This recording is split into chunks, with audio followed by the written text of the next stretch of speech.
Live streaming is on. And good morning. Happy Thursday of this short week. How's everybody doing today? Hope you're well, even though it's going to be a rainy day. It's a warm, rainy day. Looking at my bush. Um, it's a warm, rainy day. It's beautiful. Um, when I was a little kid, I used to love splashing and running in the warm rain. I might do that anyway, y'all. But we are beginning a writing block today, uh, followed by science. And we're going to begin by talking about simple, compound, and complex sentences. Um, and so, my objective for you is that you learn how to write simple, compound, and complex sentences for the sole fact that they make writing flow, they make your writing more interesting. And so that's kind of a higher level type of writing. So, what we're going to start with today is a PowerPoint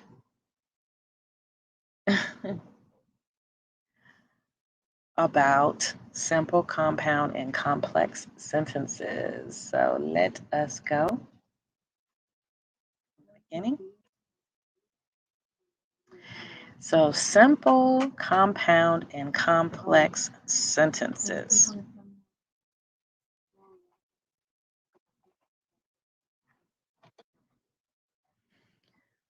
What part of speech is required in every sentence in the English language? Verb. A verb, it's what you do. However, not all verbs look like an action. These are verbs in this list: am, is, are, was, were, be. I am. It is a um, ongoing condition, right? I might, I may, I can. He should, she should, we would. Have, has, had, having, must, shall, will. Those are verbs. To express yourself, you often need more than one verb. Let's look. She must have jumped across the stream. So, so she must have jumped across the stream. The verb that refers to the action is the main verb, which would be she must have jumped, right?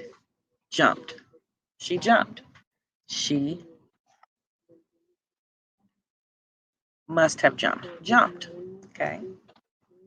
The verbs that refer to the tense, past, present, future, or condition, something going on in the present time, are helping verbs. What is a verb phrase? Verb phrases are verbs that are made up of more than one word. Dogs chase cats. And this is not a verb phrase because it only has one verb, right? We have our subject and what the subject does, all right? Dogs chase cats. Now, if we look at dogs are chasing, that is a verb phrase because of the word are and chasing. What's happening right now? Dogs are chasing cats. This is an action, right? They are doing something. And what they're doing is they are chasing cats. What are the main verbs and helping verbs in the following sentences? I have never visited France. Well, we know the first action, right, is visited. That's our main verb. Our helping verbs is have. I have.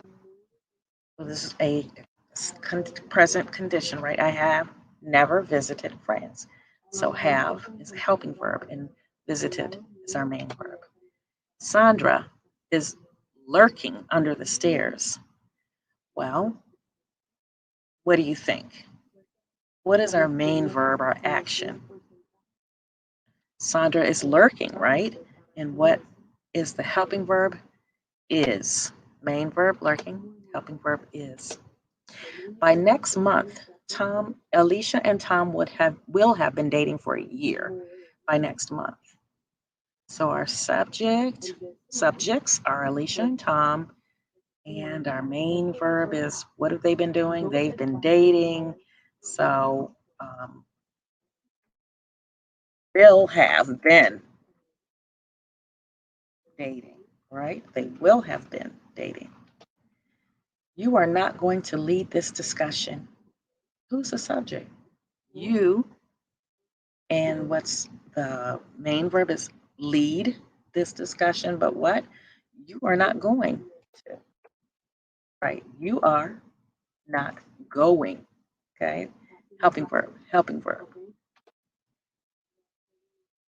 Subject, the who or what that is doing the verb or acting on the verb. So where is the subject? Let's look here. The black rhino is an endangered species. So subject is our black rhino. My sister cannot sit still. Subject, my sister. Very good. Eventually, all the fresh water will run out. Subject, all the water, all of the fresh water. In the movie theater, a strange man is lurking. They like this word, used it twice. In the movie theater, a strange man is lurking behind the curtains. Subject, yes, a strange man. And what's going on? He is lurking behind the curtains. So the subject is who or what is acting on the verb. I don't like the way they said that, is doing the verb. That's awkward. What is a clause? A clause contains a subject and a verb. And how many clauses are in the following sentences? I eat pizza. Subject, I, verb, eat. Okay. Now in this sentence, I eat pizza and it's delicious. How many clauses? I eat pizza, right? It's there's a subject and a verb. What do? You eat pizza. And it is delicious. It is delicious. The subject, it's delicious. Okay. I eat pizza and tacos. What do? You eat pizza and tacos, right? Because pizza is delicious. I eat it all the time. How many clauses? Pizza is delicious and I eat it all the time. I eat it. So how many clauses do you have in the last one? It's two? Very good. Whenever I eat pizza, I feel amazing, so I eat it every day. How many clauses there? And what I'm going to ask you about this one is, could I break that into 3 complete sentences? Whenever I eat pizza, I feel amazing. Whenever I eat pizza, I feel amazing. Okay, I feel. So I eat it every day. I eat it every day. What do? Eat it every day. So simple and complex sentences. I eat pizza. I eat pizza every day. I eat pizza and I love it. I eat pizza, but I only eat it on Friday.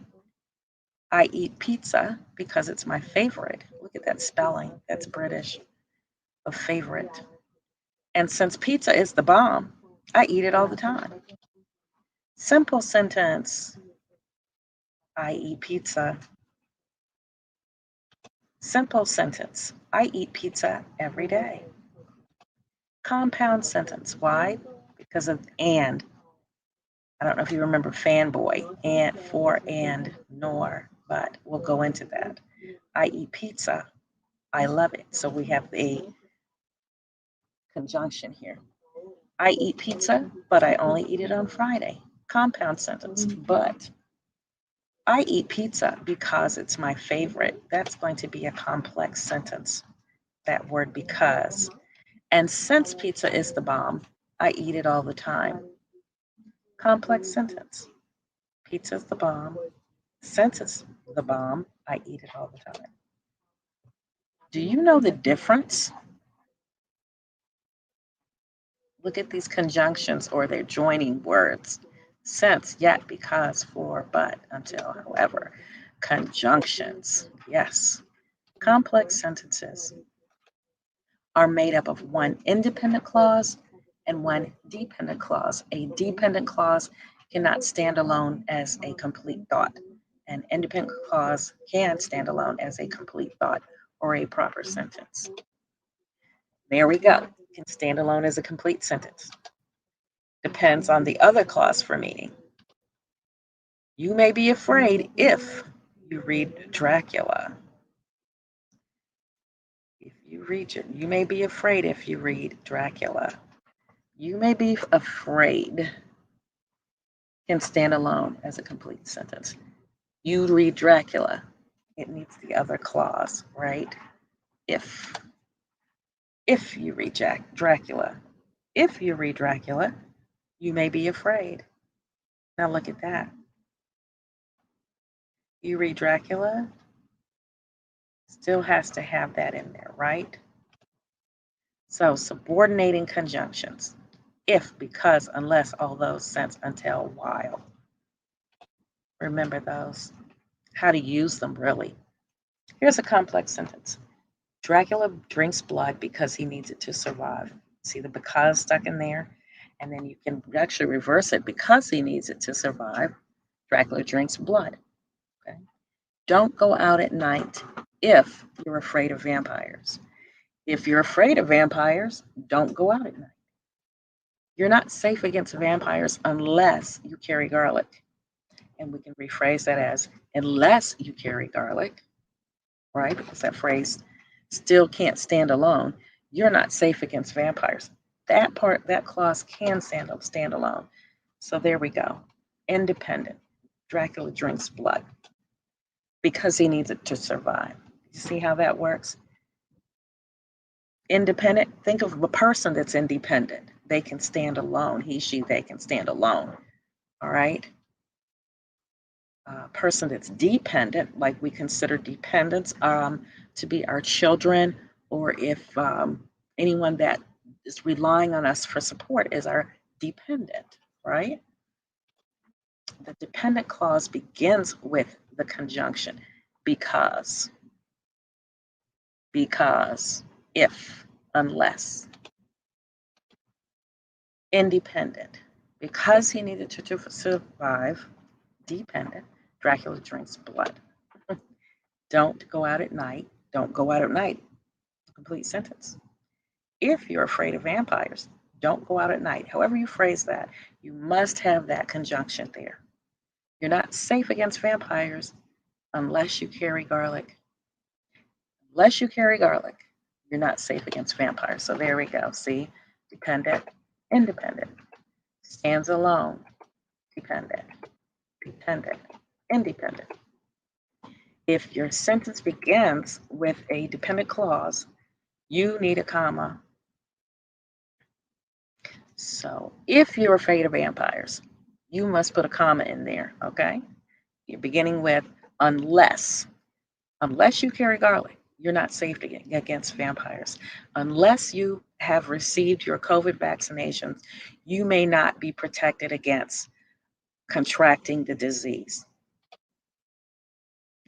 Compound complex sentences made up of two or more independent clauses and one or more dependent clauses. Let's take a look. My friend and I went to the movie that I'd been wanting to see, and then we got milkshakes after. How many clauses here? My friend and I went to the movie. Sounds independent to me. That I'd been wanting to see, dependent. Then we got milkshakes after, independent, right? Those two clauses can stand alone. This clause depends on the first clause. Cannot have it without it. When a dependent clause occurs between two independent clauses and applies only to the second, the dependent clause should be set off with commas. Before they were friends, Isabel and Erica knew Angie, but they didn't realize that they had met until they were in the same class. Before they were friends, okay, can't stand alone. Isabel and Erica knew Angie, but they didn't realize they had met until they were. How many clauses? Before they were friends, Isabel and Erica knew Angie, but they didn't realize they had met until they were in the same class. How many clauses do you see? There we go. Independent. I'm sorry, dependent. That doesn't make sense by itself, does it? Isabel and Erica knew Angie, can stand alone or independent, but they didn't realize that they had met. They didn't realize that they had met. Independent until they were in the same class. They were in the same class. Independent. So how many clauses in this sentence? And really, for clarity, you could break that up. I would not have that big sentence like that. What do you notice about the punctuation in compound complex sentences? If we want this business to work, you need to find suppliers and I need to find buyers. What do you see about the punctuation? And look at the second one. The prime minister's plan seemed quickly and sloppily put together, and when they saw it, the opposition party immediately attacked it. When a sentence begins with a dependent clause that applies to two independent clauses that follow, insert a comma after the dependent clause, but do not insert a comma between the independent clauses, okay? So if we want this business to work, it's independent. It's dependent, right? You need to find suppliers, dependent, and I need to find buyers. I need to find buyers, independent. Okay? And that's it. So we've used a good bit of time here. I'm going to go over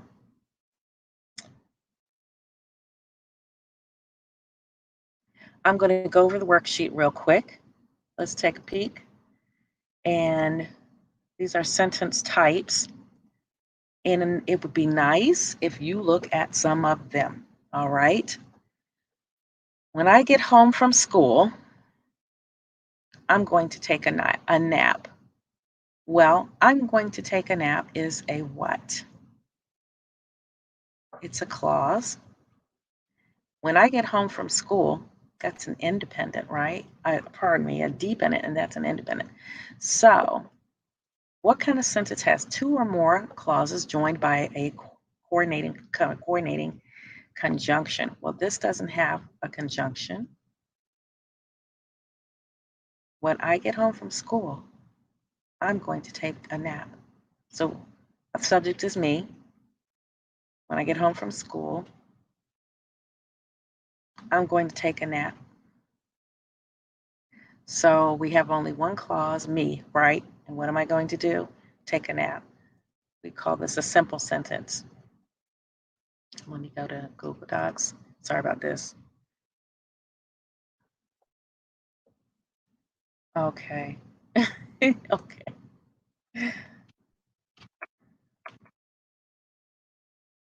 Let's just make this in red real quick. And I'm going to wrap this up real quick. And then I'm going to ask you to try them. 2, I got in trouble, so I can't go to the party, but it would have been fun. I got in trouble, so I can't go to the party, but it would have been fun. That's 2 or more, right? Joined by a coordinating conjunction. I got in trouble, so I can't go to the party, but. So I got in trouble, so I can't go to the party, but it would have been fun. That is a compound sentence. Where can I write this? See, it messed up the format. The compound sentence. Compound. And one more.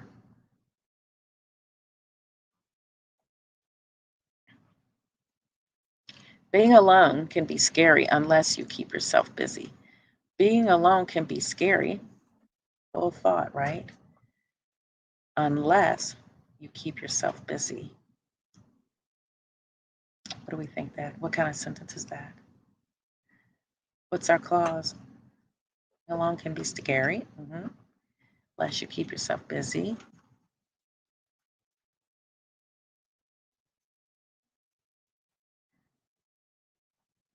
That is a complex sentence. Why is that a complex sentence? We have this word, unless, which is a coordinating conjunction. Grammar is a little crazy. It's a little hard. But these are rules that we normally, we speak this way. But when you actually have to write precisely, it's when you have all these rules and you can get tripped up on the rules. So I've done 4, and can I find a compound complex somewhere? Oh, I don't have an answer key. Let's see.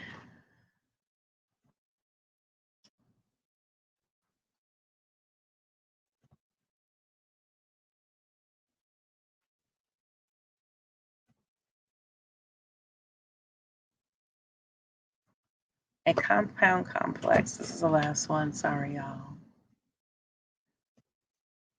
3 or more clauses. That's what I'm looking for.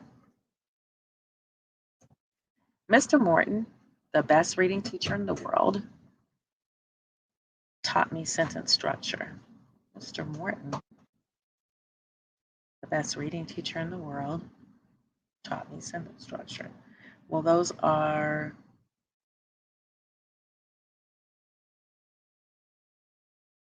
nope, that is not.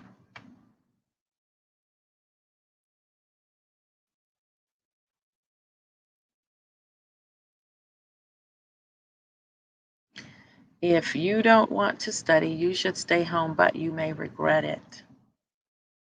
Let's see. There's a but, coordinating.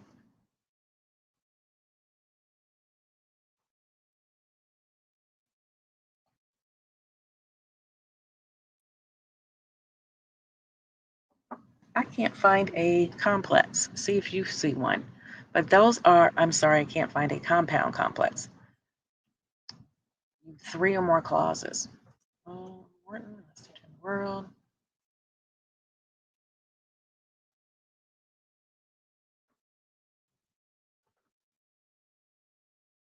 Well, anyway, I want you to try, give it a try. Let me know what you think about this and get back to me, please. That's all we have for now.